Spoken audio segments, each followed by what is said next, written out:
Thank you very much, Matabo. Can we take two questions? One from this side and one from that side. And I know that Mokgadi, I missed you the last time, so I'll start with you this time, and then the gentleman with his hand right up will be the second question. Thank you.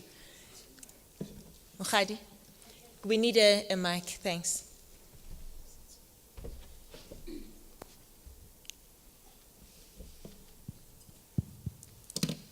Thank you very much.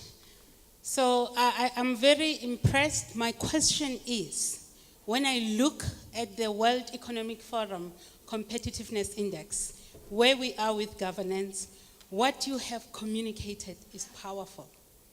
Between the 4th floor and the 5th floor, here's the question. How do you get each member of the organization to own, as Matabo says, risk, and have pride in seeing it as the oil that gets things to happen?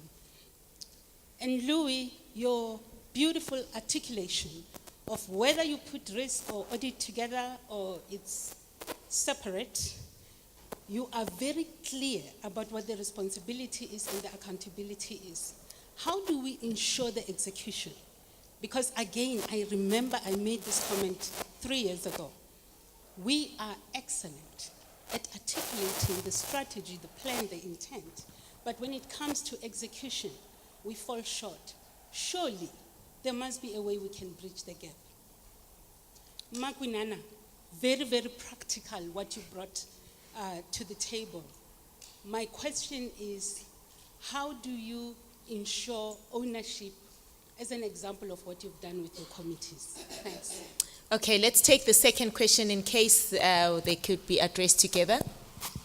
Thank you very much. Angarit from, is it working? No, it is not working. All right, and I'm from the Northern Cape Provincial Treasury, Risk Management Support. What I find common between the three speakers is the fact that risk management is actually the responsibility of management, and the risk officer facilitates and coordinates risk management processes. I agree fully with that. But now my question is that, or maybe you'll agree with me if I would say, one of the reasons why your risk management function would be ineffective is because of not identifying the real risks of an organization, or not even identifying the controls that speak to your risk and address your risks. Now, in the event, as a CRO or as a risk officer, you would have identified or facilitated the assessment, and still management doesn't take some of the risks that you would feel or would deem that they are really key to this organization because of some other reasons. They still don't take them, and as a result, they don't find expression in your risk register. My question is, especially to the audit committee chairperson, is it appropriate now as a risk officer, when I report to the audit committee, I isolate such risk to say, over and above the risk register that is in place, that we are presenting to you, here are the list of those risks that I believe they are so key that maybe you should consider. So my question is that, is it appropriate then to escalate it further to the audit committee? Thanks. Okay, thank you very much. I would ask that we start with Mokgadi's question. Louis, I know she also made mention. I actually thought we were friends, Mokgadi. You should have addressed your question to somebody else. But I think the issue really for me is that, as I said at the beginning of the presentation, if we are comfortable with the fact that effective risk management will help us to anticipate risk, to be proactive in certain of our decisions, etc., I believe that some of the shocks that will confront the organization can possibly be prevented.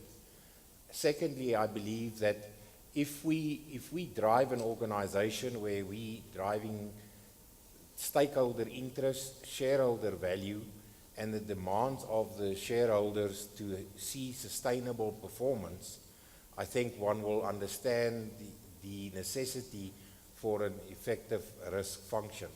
And if that is some of the key drivers of the organization and the purpose as such, I do believe that the whole climate and culture and attitude will be one of sound cooperation between different layers of management, different structures of governance, etc. So I'm a strong believer that if we want consistent and sustainable good performance, the organization needs to understand the importance of risk management.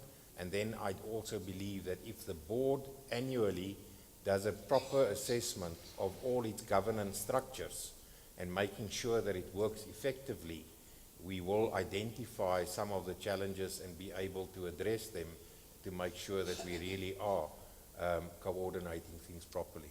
Sure. Thanks, Louis. Yake? There were 2 points directed to you.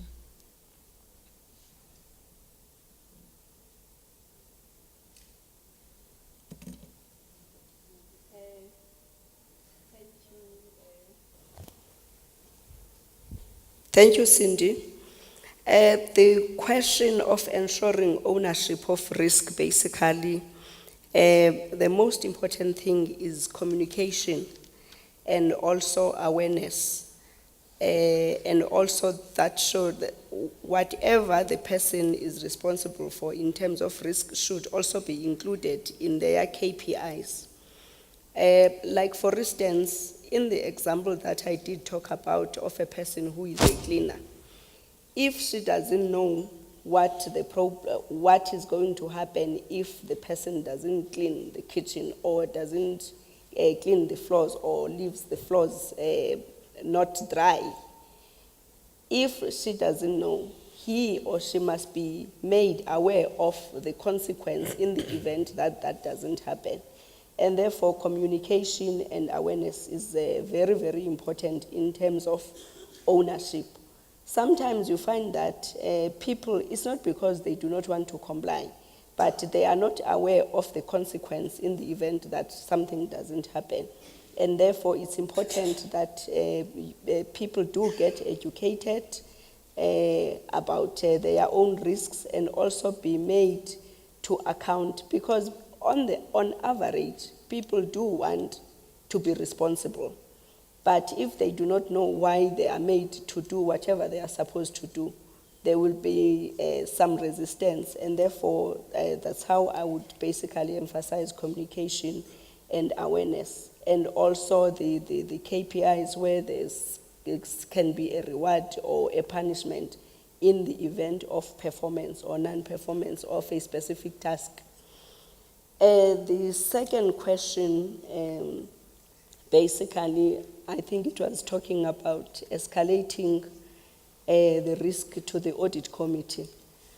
My question also coming from the audit point of view, the information, regardless of where it comes from, does count for us.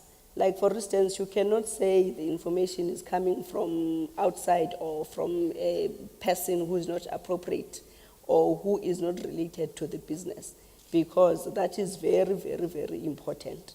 Like, for instance, I think I got the authority from some of the members here who are employees of SAA, where I chair the audit committee, amongst other areas. For instance, if any person is phoning to say there is maybe a terrorist in one of our planes, we don't know where that information is coming from. But because that person is identifying a risk, we need to make sure that we do take care of it and also make sure that we manage it to make sure that it, in fact, doesn't happen for whatever that person was going to do. And therefore, I'm trying to emphasize the fact that, and also that is also the reason why I previously talked about the whistleblower, because the whistleblower is the information that is coming from all walks of life. But we cannot say we are going to ignore the information from whistleblower because we do not know where it is coming from. regardless of where the information is coming from.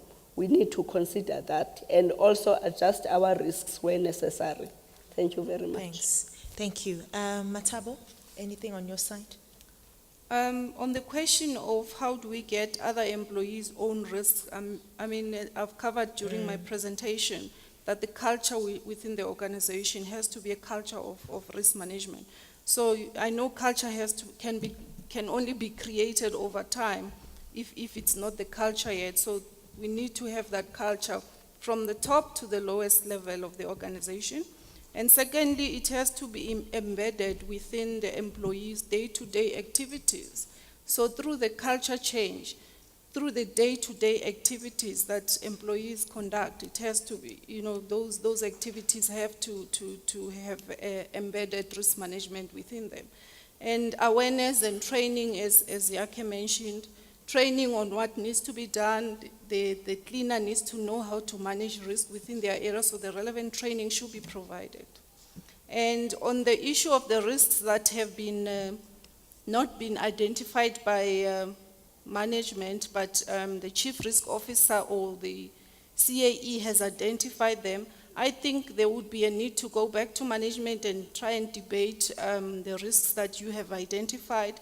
But secondly, as chief audit executive, I wouldn't just stop there. I would include them in my proposed audit plan to the audit committee to say, these areas I believe they are high risk, but they were not identified by management. And I think the standards, the internal audit standards, allow us to do that. Thank you. Thank you very much. And I'd like to thank our panel. For us, the whole risk management issue has moved beyond theory, and as Clem Santa would say, think of the unthinkable. I mean, the Twin Tower story was that even the insurance was only made for one of the buildings because it was inconceivable that they'll both come down at the same time. So around risk management, think of the unthinkable and put everything necessary, cost effectively. Thank you very much.